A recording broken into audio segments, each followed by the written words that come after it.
안녕하세요. 하나님과 동행하기를 소망하고 하나님의 뜻대로 살아가기를 열망하는 김기아 집사입니다.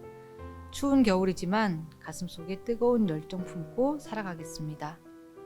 오늘 말씀의 제목은 성탄의 상징과 메시지 첫 번째 이야기, 성탄 예물에 담긴 상징입니다.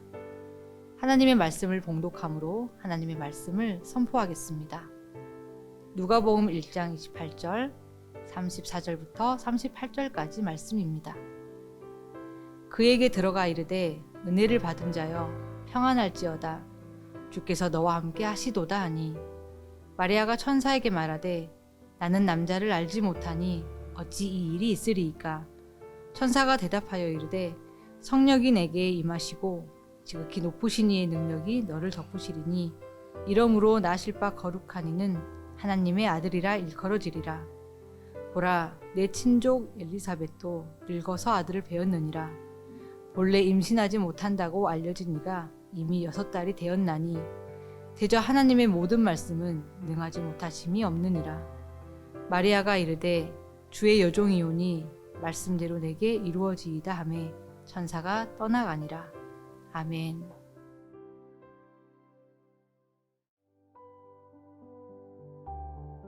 많은 사람들이 기대하고 즐기는 크리스마스. 그러나 크리스마스의 진정한 의미를 아시나요? 크리스마스의 참된 의미를 들어보겠습니다.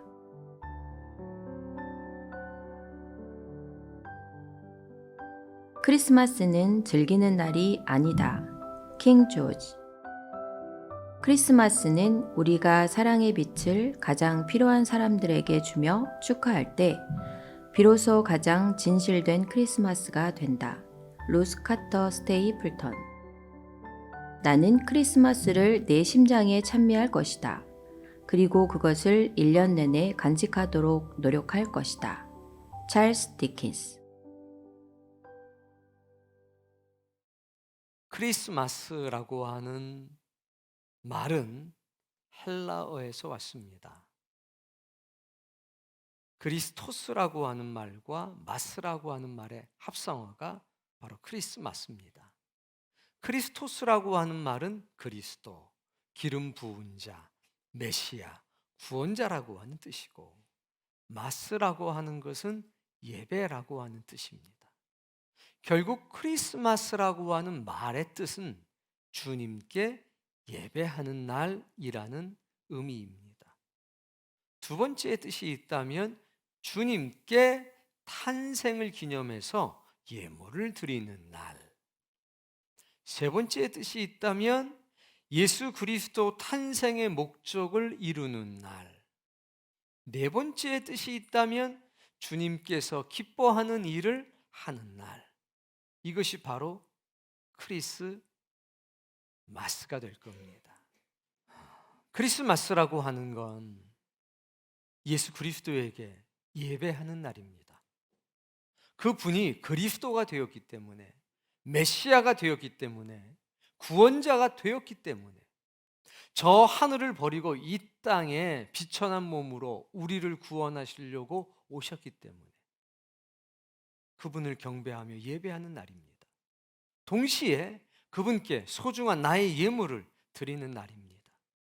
그래서 우리는 예수 그리스도 탄생의 목적을 이루는 날이 되어야 되고, 동시에 예수님께 기쁨을 드리는 날이 되어야 합니다.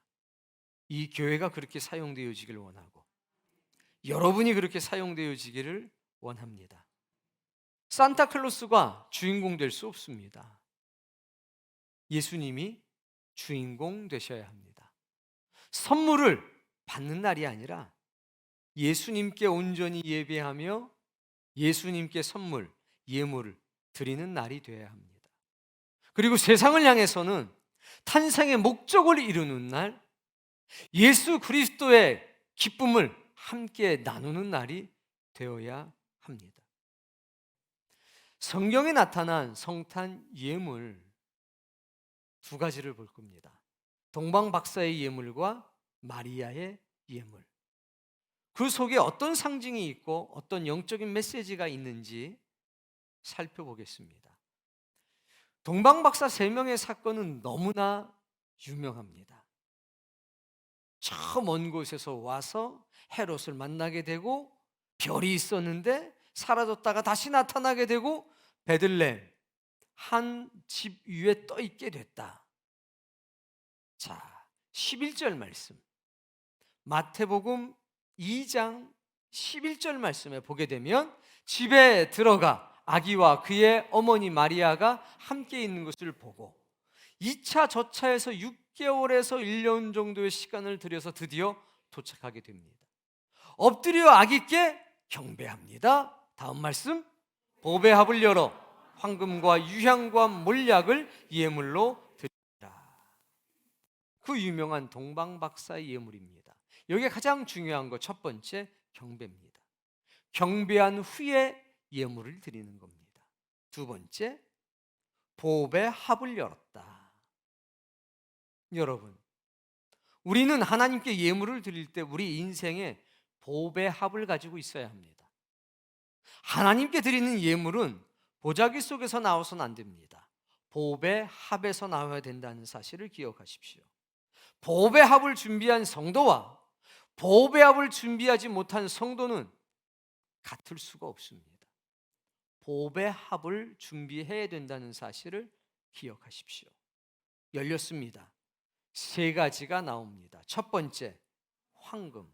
어떤 상징이 있느냐? 메시아의 왕권을 상징합니다. 두 번째, 유향. 신성과 제사장직을 상징합니다. 아라비아 관목에서 나는 향기로운 송진입니다. 세 번째, 몰약. 순환과 그리스도의 죽음을 상징하고 있습니다. 고가의 방부제고 고가의 염의 재료입니다. 일반 사람들은 사용할 수 없을 만큼 값어치가 있는 것입니다. 이것이 동방박사가 예수님께 드렸던 3가지 예물입니다. 이것은 고대 근동 지방에서 왕에게 드렸던 예물이고 신에게 드렸던 예물입니다. 동방박사는 아기 예수를 볼 때 메시아, 유대의 왕으로 인정을 했던 겁니다. 자, 이런 영적인 의미와 상징이 있는 예물이었는데, 이 예물의 진짜 가치는 이 뒤에 더 빛을 발합니다. 말씀을 먼저 보겠습니다. 13절 말씀에 보면, 그들이 떠난 후에 주의 사자가 요셉에게 현몽하여 이르되, 읽으세요. 헤롯이 아기를 찾아 죽이려고 합니다. 그러니 빨리 일어나서 애굽으로 피하라. 내가 너를 다시 부를 때까지 거기 머물러라. 14절, 요셉이 일어나서 밤에 아기와 그의 어머니를 데리고 그날 밤에 출발합니다. 15절, 헤롯이 죽을 때까지 거기에 머무르게 됩니다. 자, 마리아가 요셉과 함께 예루살렘 성으로 정결 예식을 하러 갔던 것을 기억하십니까? 그때 예물이 비둘기 2마리였습니다.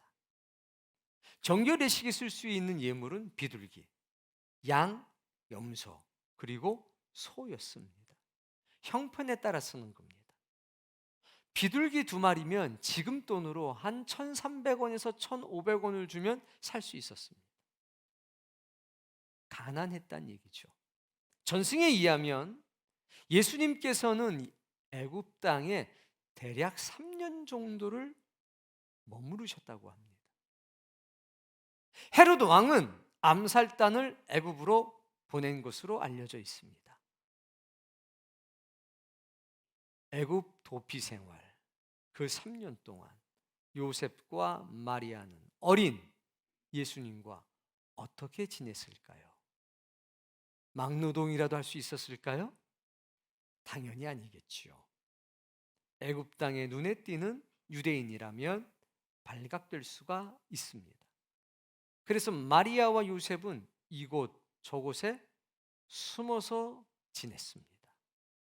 대략 3년이니 한 해는 황금을 팔아 살아가게 되고, 두 번째 해는 유향을 팔아 살아가게 되고, 세 번째 해에는 몰약을 팔아 살아가게 되었을 겁니다.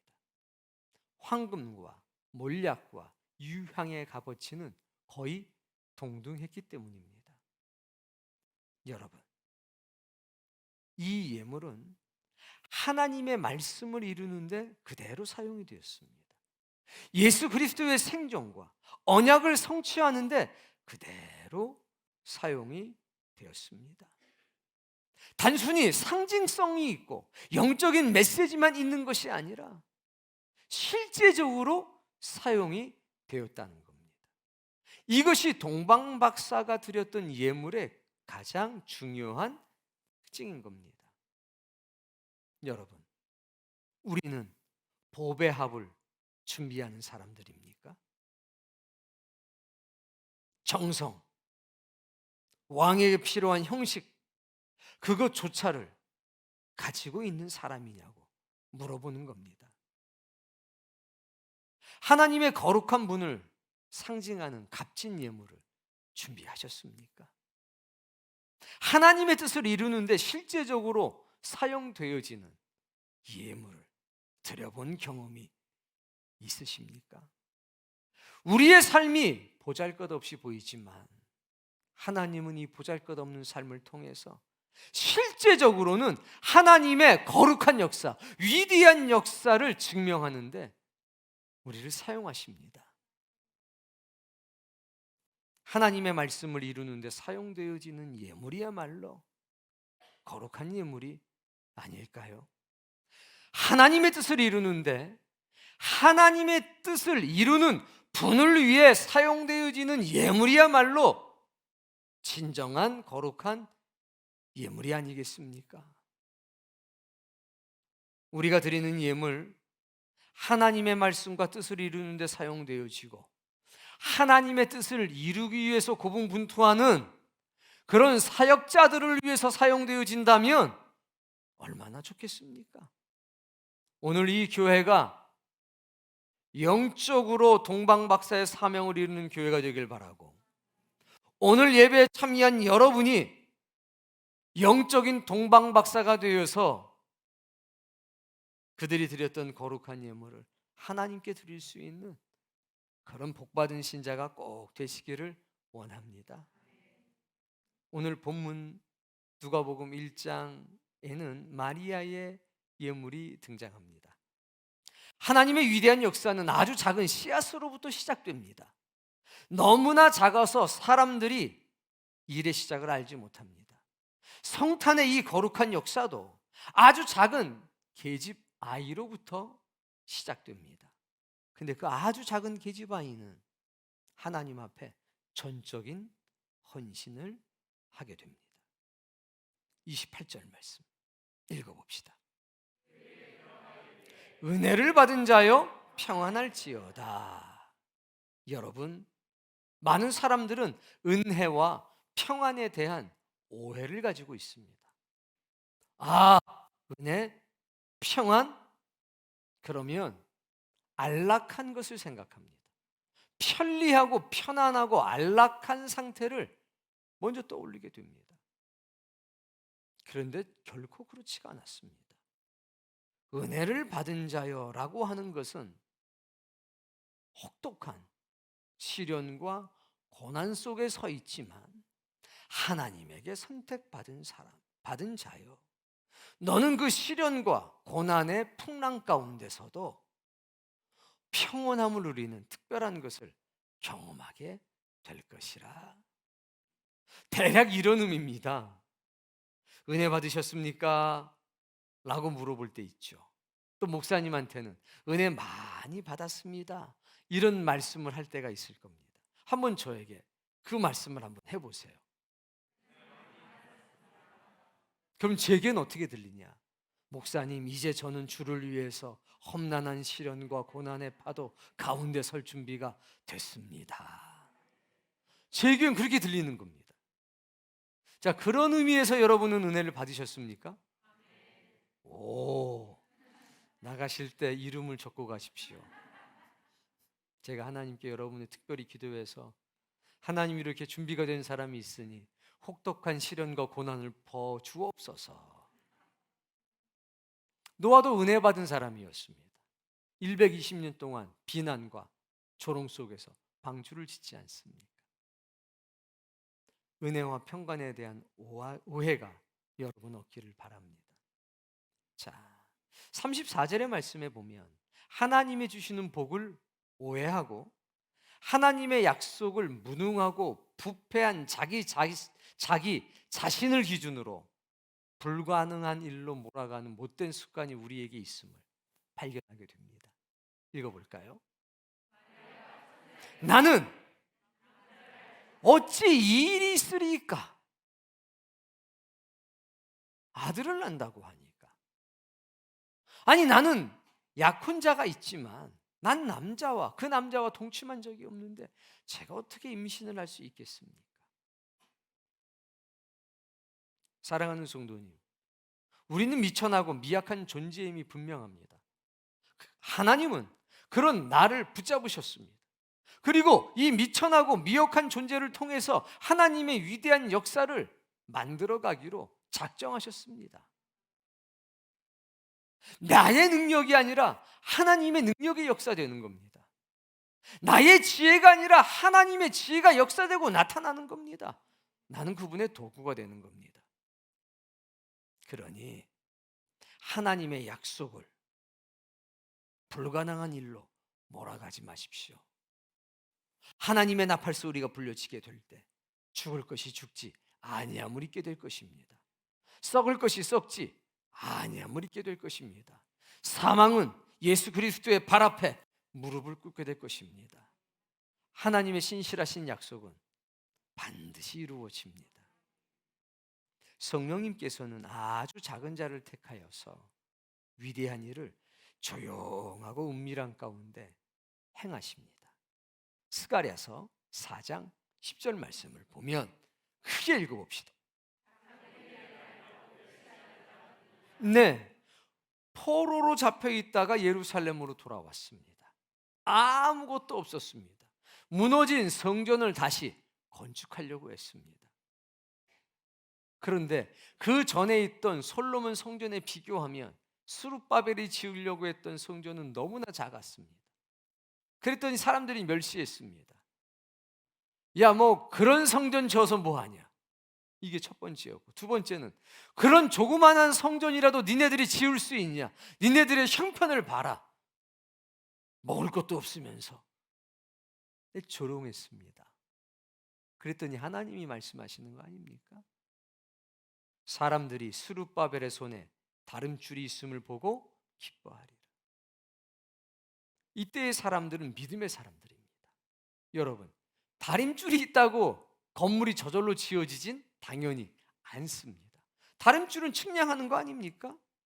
돌을 똑바로 쌓을 수 있도록 측량하는 거고, 제 위치에 와 있는지 측량하는 거지, 그 다림줄이 있다고 성전이 건물이 저절로 건축되어지는 않습니다. 근데 사람들은 기뻐하는 겁니다. 믿음의 사람들. 스룹바벨에게 그 다림줄이 있고 측량줄이 있다는 사실 때문에 즐거워합니다. 왜? 여기에는 상징이 있기 때문에, 여기에는 영적인 메시지가 있기 때문에. 이 영적인 메시지와 상징은 하나님이 권능이 너와 함께한다, 하나님이 세우신 사람이 바로 너다 라고 하는 상징과 영적인 메시지가 있는 거 아닙니까? 뒤에 말씀은 더 놀랐습니다. 이 일곱은 온 세상에 두루 다니는 여호와의 눈이라.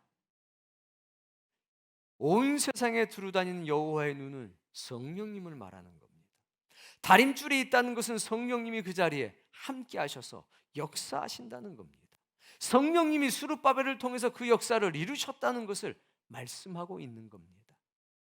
근데 오늘 그 성령님이 누구를 찾아가시느냐? 마리아를 찾아간 겁니다.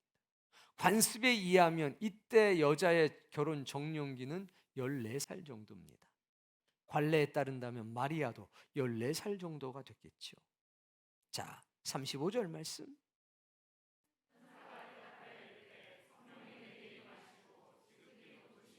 성령이 너에게 임할 것이고 하나님의 능력이 너를 덮을 것이라.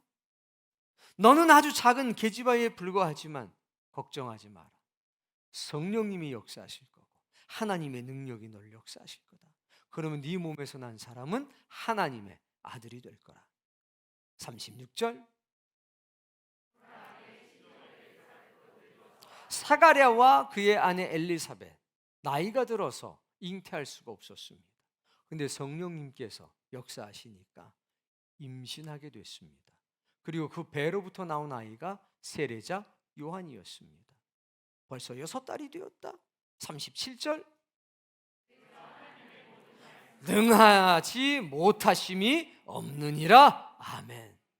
하나님의 말씀엔 창조적인 능력이 있습니다. 우리의 말은 고막으로 들어가지만 하나님의 말씀은 이루시는 능력이 있습니다. 빛이 있으라. 빛이 만들어지지 않습니까?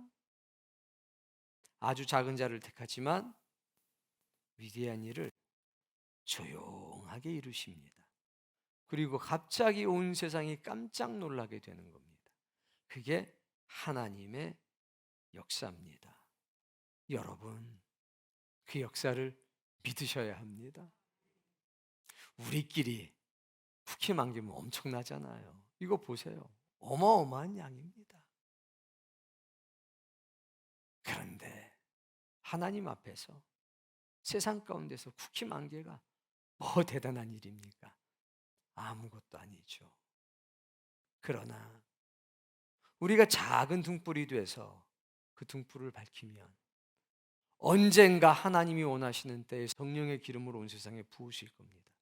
그때 그 불이 타고 있는 자리는요, 그 불꽃의 힘이 아니라 그 불에 닿는 성령의 기름 부음 때문에 생명을 살리는 거룩한 불꽃이 타오르게 될 겁니다. 저와 여러분이 그 역할을 감당하길 바랍니다. 작은 일이라고 멸시하지 마십시오. 이까진 일이라고 말씀하지 마십시오. 하나님 보시기에 굉장히 귀한 일입니다. 38절 말씀 크게 읽어봅시다.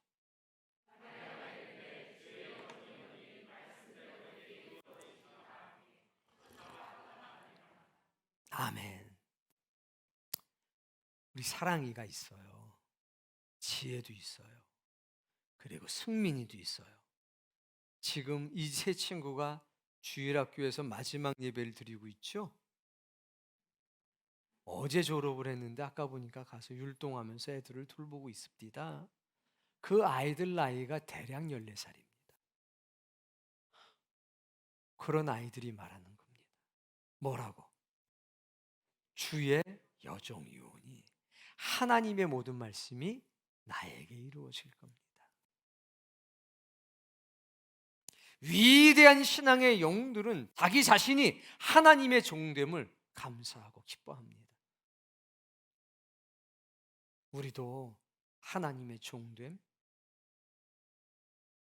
그것에 대한 감사와 기쁨이 있기를 바랍니다. 이 마리아의 헌신을 우리가 뭐라고 얘기하냐면 전적인 헌신이라고 얘기합니다. 14살짜리 아이가 천사 앞에 하나님 앞에 고백하기를 나의 몸을 사용하소서. 나는 하나님의 여종이니까 주의 말씀이 내 몸에 이루어질 겁니다. 내 몸은 주님의 도구입니다. 이것이야말로 거룩한 산 제사요 영적인 예배가 아니겠습니까? 지금 단 하나밖에 없는 것을 드리는 겁니다. 자신의 처녀성을 거룩한 역사를 위해서 드리는 겁니다. 자, 이게 실제적으로 어떤 말이냐? 약혼자가 있는데 약혼자는 동침하지 않았습니다. 근데 여인의 배가 불러오면 파혼을 당하겠죠. 그리고 그 사실이 가족들에게 알려지고 마을에 알려지게 될 겁니다. 첫 번째, 돌에 맞아 죽을 수 있습니다. 부정한 여인으로 몰려면 돌에 맞아 죽습니다. 두 번째, 마을 공동체에서 출회당합니다. 세 번째, 평생을 가족의 얼굴을 보지 못하고 살아가야 합니다. 네 번째, 여자가 경제활동을 할 수 없기 때문에 아이와 함께 일평생 주홍 글씨 낙인이 찍힌 상태에서 비참하게 평생을 살아가야 합니다. 주의 여종이오니 이 모든 말씀하신 대로 제 몸에 이루어질 겁니다. 이 말은 지금 말씀드린 4가지 일을 당해도 감사할 뿐입니다 라는 뜻인 겁니다. 설명할 수 없는 오해를 받습니다. 천사가 찾아와서 이러고 저러고 저랬으니 누가 믿어주겠습니까? 인류 역사상 단 한 번만 있는 역사인데 설명할 수 없습니다. 평생 오해와 편견 속에 살아야 되는 겁니다. 죽임당할 수도 있고 가족과 헤어져 살아야 되는 고통 겪을 수도 있습니다. 정말 비참하고 비루한 인생을 살아가야 될 수도 있습니다. 그런데 주의 여종이오니 말씀하신 대로 제게 이루어지기를 원합니다. 이 말씀이 얼마나 평온합니까? 세상의 비난도 괜찮습니다. 가족과 평생을 떨어져 살게 되더라도 감당하겠습니다. 어떤 고통도, 심지어는 돌에 맞아 죽는 죽음을 맞이한다고 해도 이 길을 한번 걸어가 보겠습니다. 이게 마리아의 예물인 겁니다. 사랑하는 성도님, 믿음의 영웅들이 들었던 성탄의 예물은 정말 귀하고 소중한 것이었습니다. 이것들이 가지고 있는 상징과 영적인 메시지를 만나봤습니다.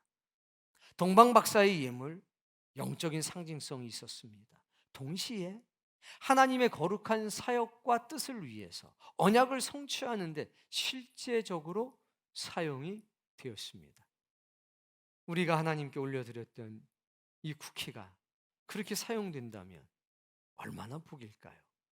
우리가 드렸던 약간의 예물이 선교사님을 비롯한 사역자들 일상의 삶과 언약의 성취를 위해서 사용되어진다면 얼마나 큰 영광일까요? 마리아의 예물은 이 세상에서 단 한 번밖에 사용할 수 없는 것을 드렸습니다. 비천하고 비루한 우리의 몸과 마음을 하나님의 뜻대로 사용할 수 있다면 이 얼마나 소중한 일이겠습니까? 지금 내가 드려야 되는 예물은 무엇일까? 곰곰이 생각해 보시기를 바랍니다. 나의 서원, 나의 비전, 이것을 기도에 담아야 합니다.